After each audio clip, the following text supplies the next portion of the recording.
mu rugo kwa Kanamugire Damiyani utuye mu murenge wa Busasamana mu kagari ka Nyanza. Dusanze arimo guha inka ze ebyiri ubwatsi. Kanamugire izi nka yazikomoye ku nyana yahawe ikiri nto, ayizituriwe muri gahunda ya gira inka. Iyi nka amaze kuyihabwa ngo yayitayeho, none imaze kumubyarira gatatu. Bakama yari akanyana gato cyane ku buryo naje nkakura ari umuntu ukituye. Barangije kukama nje ngafata neza igiye kubyara inyana mitanyitura. Umukamizi inka zimuha nandi mafaranga akomora kuri ubu bworozi byatumye Kanamugire inzu y'amateguro yabagama ayisenya ayisimbuza indi akirimo kubaka. Nkuko bigaragaza iterambere afite ngo arikesha iyo nyana yahawe muri gahunda ya gira inka. Urabona hano hantu mpagura ntabwo heraga, ariko ubu ngubu sigaye ikirere cyagenze neza ndeza cyane ku buryo bunashimishije, ku buryo usanga nanjye muri no mudugudu ndi ntangaruye bikesha ubuhinzi n'ubworozi kwa ko ndahinga nkeza cyane kubera ko mfite ifumbire. Umukamo w'inka iyo yabyaye nka maritiro 10 ku munsi. Munyensanga Theogene na Mukagahima Margarita bagemura amata bavuga ko kwiyongera k'umukamo byazamuye cyane iterambere ryo mu miryango yabo ugereranyije na mbere bacyurura inka za gakondo. Nari mfite nk'ijya gukamwa litiro 5 6 se gutyo, ariko ubu inka ngezeho ishobora kuba umukamo utubutse ni hagati ya litiro 20-22 gutyo ku munsi.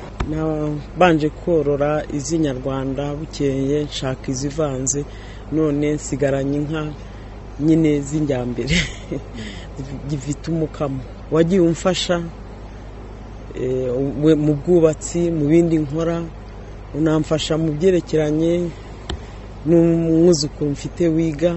Zimwe mu nganda zitunganya amata abayakusanyirijwe mu makusanyirizo atandukanye, abayobozi bazo bavuga ko bitewe na gahunda ya gira inka umukamo wikubye inshuro zirenga enye ugereranije n'uwo bakiraga mbere. Kayitesi Immaculée ni umuyobozi w'uruganda rwa Zirakamwa, naho Sinayobye Cyrille ni umuyobozi w'uruganda rwa Nyanza Milk Industries. Ubundi twakoraga 4,000 ku munsi, tuva ku 4,000 turapugradinga kugeza kuri 20. Iyo 20 ku munsi ubu tugeze kuri 65% ya capacity. Gahunda ya gira inka n'iyi mishinga indi iri muri za Minagiri RDDP bari abantu ba Heifa bagenda bigisha aborozi kubika ubwatsi no kuvura amatungo. Ino gahunda ya gira inka yatumye abantu benshi bajya mu bworozi kandi bakabaha inka nziza zifite umukamo, noneho bituma abantu amata yiyongera. Yari yongereye cyane yikubye nka 4-5. Ubuyobozi bw'akarere ka Nyanza buvuga ko kuri ubu inka zigera ku 8,972 zimaze guhabwa abaturage muri gahunda ya gira inka. Mu karere kose habarirwa inka zigera ku 53,115. Nyanza nk'akarere kagira amata menshi gafite amakusanyirizo 3 na koperative 3 zikusanya amata. Amata ava muri aya makusanyirizo n'izi koperative atunganyirizwa mu nganda zitandukanye zitunganya hafi litiro zigera ku 25,000 ku munsi. Alex Kaberuka mu karere ka Nyanza.